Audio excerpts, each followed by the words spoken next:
15 September. Medewerkers van God in die gemeente. Verteenwoordigers van Gods bewind.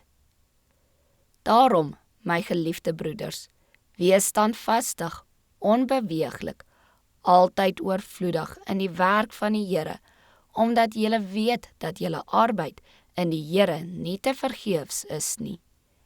1 Korintiërs 15, vers 58.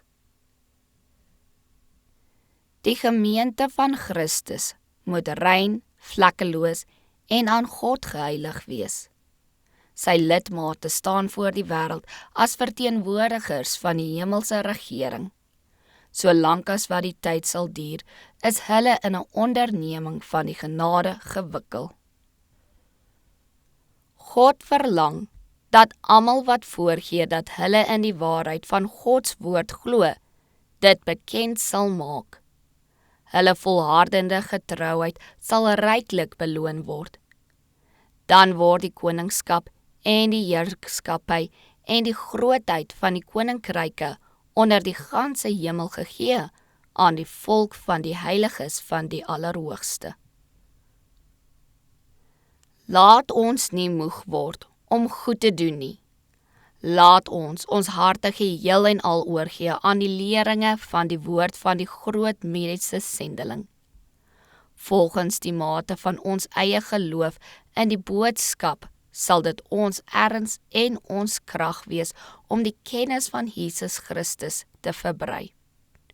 Ons moet medewerkers van God wees, altyd oorvloedig in die werk van die Here. Elke dag van ons lewens staan ons voor nuwe verpligtinge. Die beëindiging van die een plig is die aanvang van die volgende. Ons lewens moet in pligtige diens vir ons meester gesluit word. Ons is die Here se diensknegte. Die lidmate van Christus se gemeente moet toonbeelde wees van toewyding en algehele gehoorsaamheid aan ons groot voorbeeld.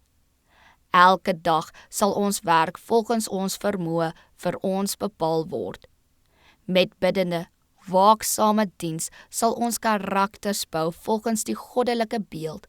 Karakters waarmee God tevrede sal wees en wat ons geskik sal maak vir die toegang tot die ewige koninkryk van ons Here en Saligmaker, Jesus Christus. Die Here wag om sy genade en krag deur sy volk te openbaar. Ons moet elkeen persoonlik met God wandel en praat. Dan sal die heilige invloed van die evangelie van Christus in al sy kosbaarheid in ons lewens sigbaar word.